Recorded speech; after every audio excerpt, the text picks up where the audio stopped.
Starr has the team set at the line. Takes the snap. The handoff goes to Donnie Anderson. He's not in. The Packers call time again. That's all the timeouts the Green Bay Packers have. They are still inches away from that goal line. Just inches. 16 seconds remaining. 16 seconds remaining. 2 more plays at the most. 16 seconds, 16 inches. That's what it had come down to. 12 degrees below zero at Lambeau Field in Green Bay, and only 16 inches separated the Packers from the greatest accomplishment in the history of pro football. 16 seconds, 16 inches. The time left, the distance needed to climax the Packers' glory years.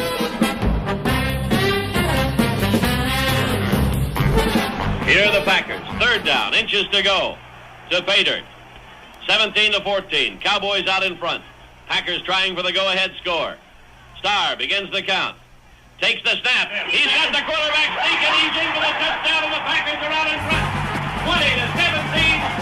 There's 13 seconds showing on the clock, and the Green Bay Packers are going to be world champions, NFL champions for the third straight year.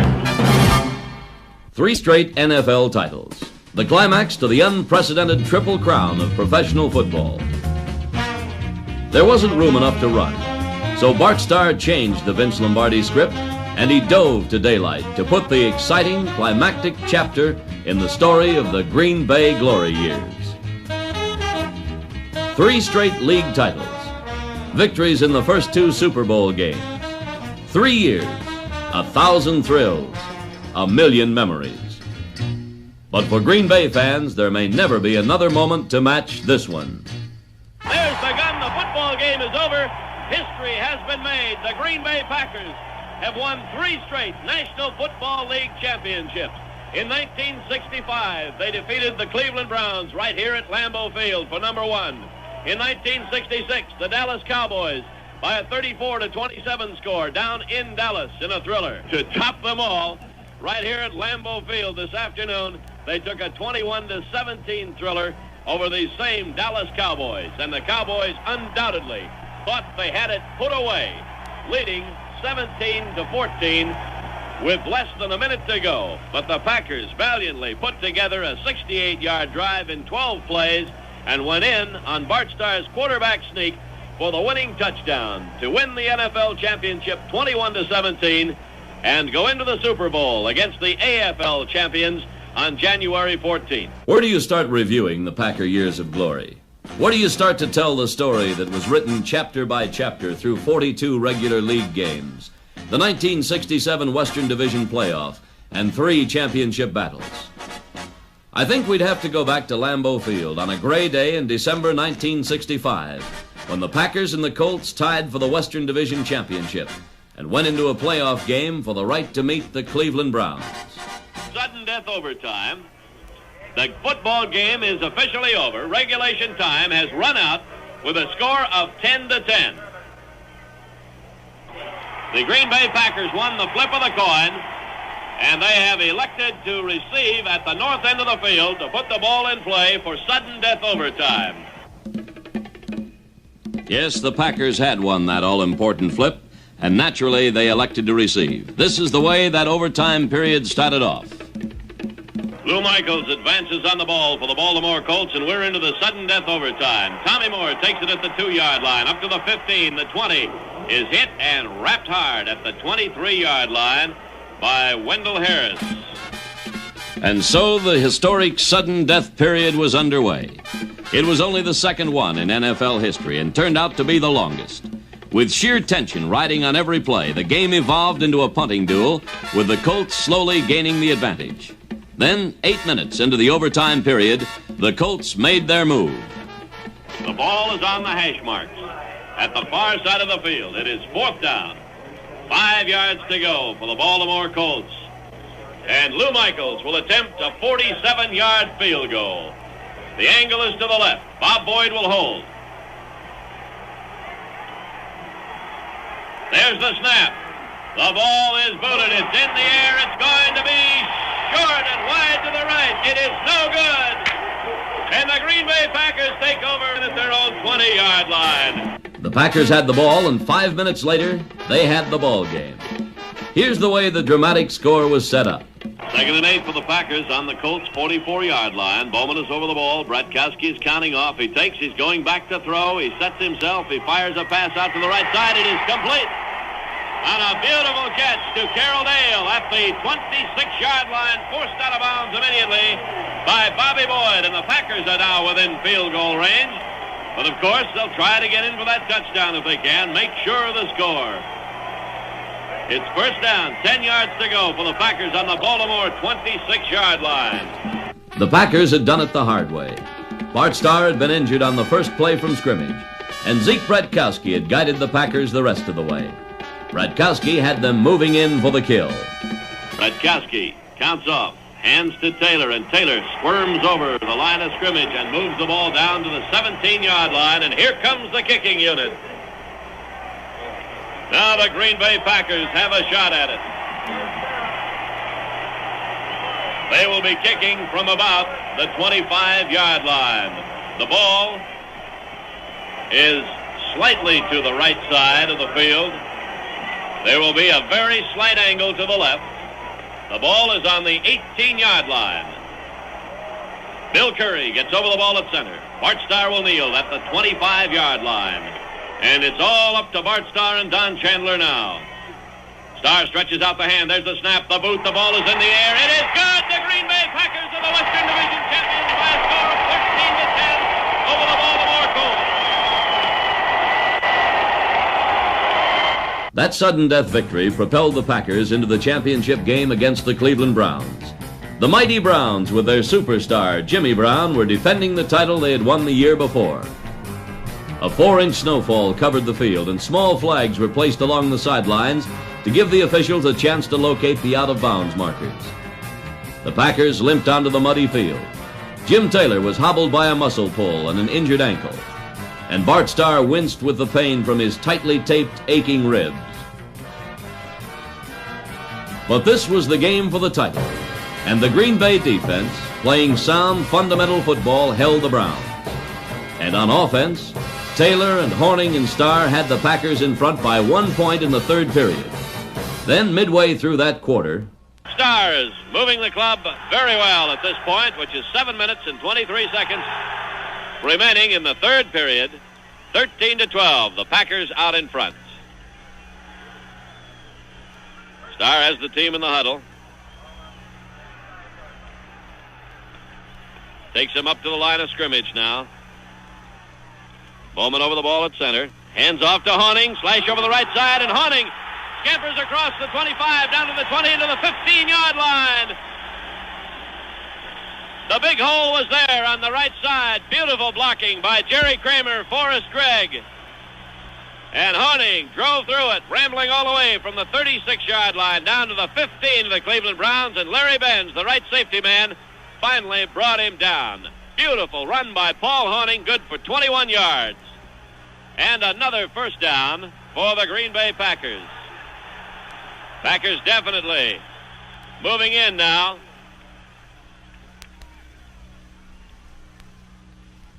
Starr counting off. Takes, hands to Taylor, up the middle, across the 15 to the 13-yard line.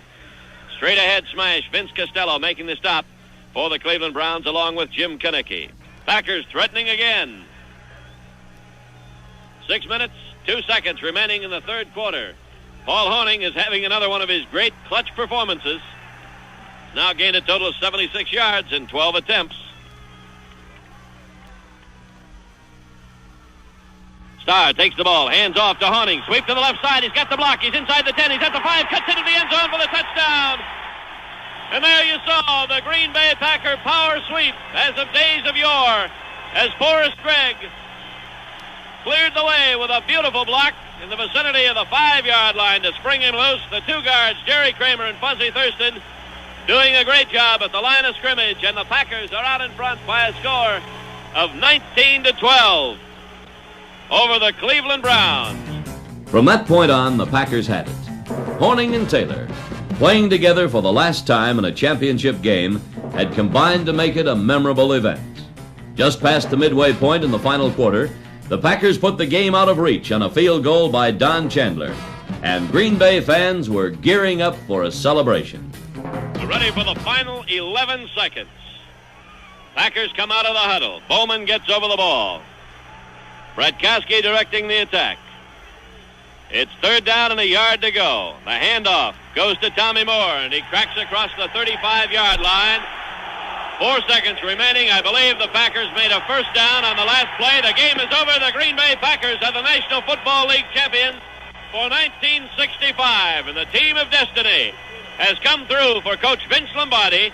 This probably his greatest job of coaching since he took over the helm of the Packers in 1959. And for Vince, this is his third World Championship, the 9th for the Green Bay Packers in their long and colorful history. They did it the hard way by tying with the Baltimore Colts, beating them in a playoff game, and then decisively outplaying the champion Cleveland Browns here at Lambeau Field this afternoon, winning by a score of 23-12. And the goalposts at the south end of the field have just come down. And now at the north end of the field, they're coming down, and souvenirs aplenty will be grabbed off by Packer fans tonight. Those Packer fans, nearly 51,000 of them, left that title game talking about Paul Hornung and Jim Taylor. The fabled thunder and lightning of the Green Bay backfield had struck for a total of 201 yards, and the Packer defense had held the feared Jim Brown to just 50 yards. Truly, it was a night to stand up and cheer for the Packers. So the Packers moved into 1966 and roared through the season with a 12-2 record that took them to the Cotton Bowl to face the challenge of the Dallas Cowboys in the title game on New Year's Day, 1967. Packers out of the huddle, up the line of scrimmage. Starr counting off. Takes, fakes a handoff, goes back to throw. Pumps once, fires up the middle, the pass is complete to Boyd Dollar for the touchdown for the Green Bay Packers. And Dollar was belted hard in the end zone after the touchdown had been scored by Mike Gector. And a little fracas almost on it, but the touchdown is good. And the Packers are out in front 27-20 over the Cowboys. And Don Chandler will attempt the extra point. Bart Starr threaded the needle that time. He had plenty of time back there. He looked, and he finally found Boyd Dollar open in the end zone. Chandler will attempt the extra point for the 4th time this afternoon. Starr holding. There's the snap. The kick is up. It's good. And the Green Bay Packers lead 28-20 over the Dallas Cowboys. And that 8-point lead looms very big now as this game wears on. 8 points up, 10 minutes left. And still the Green Bay machine rolled on. Bart Starr clicked off a series of vital third down plays, climaxed by this one. So Bart's forced with the third down and long yardage situation again. He's in to throw, lofts a soft pass way downfield, complete for the touchdown to Max McGee. And that's about as good a third down play as you can come up with. Starr to McGee, 29 yards for the touchdown, and the Packers go out in front 34-20 over the Cowboys. Don Chandler will try to kick the extra point to make it 35. The Cowboys blocked Chandler's kick. Still, the Packers led by 14 with only 5 minutes left. And it was 3rd and 20 on the Dallas 32 when Meredith goes back to throw the bomb. The long one, and it is complete to Frank Clark. And Clark takes it into the end zone for the touchdown. A 69-yard pass play as Frank Clark, who had come in replacing Pettis Norman at tight end, got loose. And Don Meredith hit him with the bomb. Meredith to Clark, 69 yards for the touchdown, and it's 34-26. Dallas added the extra point. And as 70,000 Texas throats screamed, the Cowboys soon had the ball again. 1st and 10 on the Green Bay 47, and the clock showed 2 minutes and 19 seconds left to play.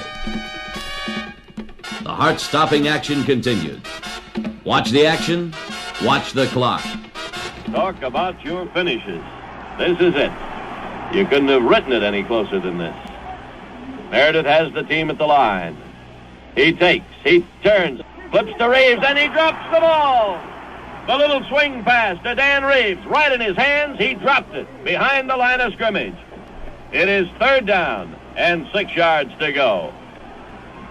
And the Cowboys, who have come back time after time after time, have now moved it down very close to the Packer goal line, and all of a sudden they have their problems.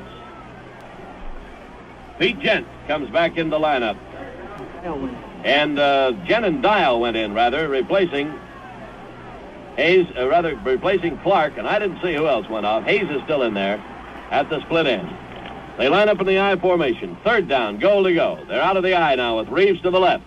Meredith goes back, sets up, fires the pass. Was it complete? It was complete to Pettis Norman on the ground at the 2-yard line. He tried to get up and make it into the end zone. He did not. And it is fourth down and goal to go from the 2-yard line for the Dallas Cowboys. And the clock is running with 52 seconds remaining. And Pettis Norman made a great catch there, flat on the ground, on his stomach. All right. If the Cowboys go in here and kick the extra point, we're going into overtime.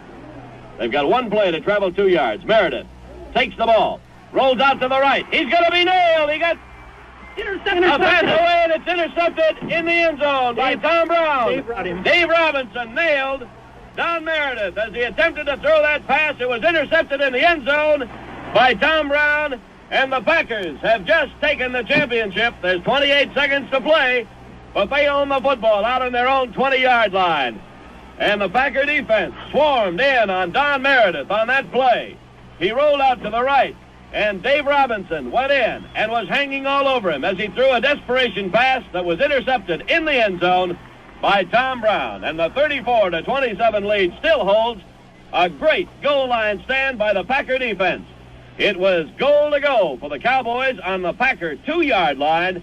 They could not punch it across. The Packers had done it. 2 in a row. Then came the day they called Super Sunday. The first playoff with the champions of the American Football League, the Kansas City Chiefs. There was a great deal at stake in the game, which drew 63,000 fans to the Coliseum in Los Angeles. The payoff to players on the winning team would be $15,000 per man. And there was more at stake. Something called the pride of the Packers. Dale to the right, McGee to the left. Starr dropping straight back. Hit as he throws, has the ball. It is McGee, touchdown. Stepped right by a defensive back and one of the linebackers who had to step off. And Max McGee, it was Gerald Hedrick who had a hand on it, but McGee simply ripped his way out of his grasp. And it's a 37-yard touchdown play. A great catch by McGee, who you might say had no business catching the ball. From the 14, Jim Taylor starts around the left side. Steps back inside the 10-5. Score! From 14 yards out. And Taylor was hit by Hurston at the line of scrimmage, but simply broke the tackle. And a great example of this Green Bay power offense is 4 green jerseys went around the left end that time, one of them belonging to Jim Taylor, who had the football, but 3 blockers right there with him, 3 blockers right in front of him. And anytime you can turn the corner, get around the end with 3 blockers in front of you, you're going to go a long way. With a 14-10 lead at the half, the Packers tallied 21 points in the second half, while the Rock Rib defense held Kansas City scoreless. Dawson being rushed and throws. It is intercepted. And down the sidelines comes Willie Wood. Only one man can get him at the 10 and drags him down at the 4-yard line. A big break. And the defensive prowess of Green Bay, never more evident there. Dawson was pressured, threw out to the left and hung the ball up, and Wood cut in front of the receiver and carried the ball from midfield down to the 4. Jim Taylor, the setbacks, with Dale wide to the left. That is Pitts, touchdown on the first play, going off his own left side. From the 13, Starr fakes the handoff, looks, has time, throws in the end zone. Great catch by Mac McGee. Third down and a few inches. Ball is given to Pitts. Pitts slides off and goes into the end zone, going off his own left side. At the end, the Super Bowl scoreboard registered a 35-10 win for the Packers. A year later, the Packers were again the Super Bowl champions. This time, Oakland was the opposition, and Miami was the locale. But the result was essentially the same. Green Bay, giving a dramatic demonstration that the name of the game is ball control, defeated the AFL champion Oakland Raiders 33-14. Kick is on its way, and the kick is good. A 20-yard attempt. There's the snap. Ball down, kick on its way, and it is radar right down the middle. Wilson and Anderson, the running backs. Bart Starr at quarterback drops straight back. He's looking for someone to throw to. Floats one over the middle. Boyd Dollar is all alone. He crosses the 10, the 5, and goes into the end zone for a touchdown. 63 yards.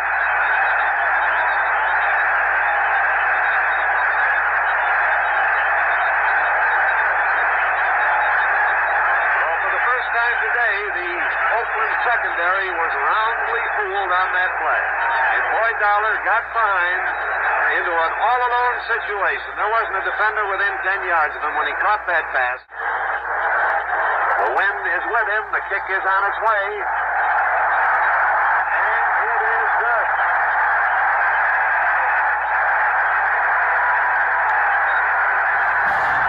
Once again, it was the second half surge which carried the Packers to victory. The magic toe of veteran Don Chandler accounted for 15 of the Packer points. He gives the ball to Anderson, off tackle to the right, all alone. Big hole open on the line. And Anderson gets into the end zone without a hand laid on him. Anderson with a touchdown on a 2-yard sprint. Monica, 3rd and 7, goes back to throw. Here's his pitch, and it is intercepted. Heard at him, he picks it up to the 40, 50, down to the 40, to 30, down to the 20, cuts away from Darryl Monica at the 5, and goes all the way for a touchdown. A 70-yard interception returned by Herb Adderley.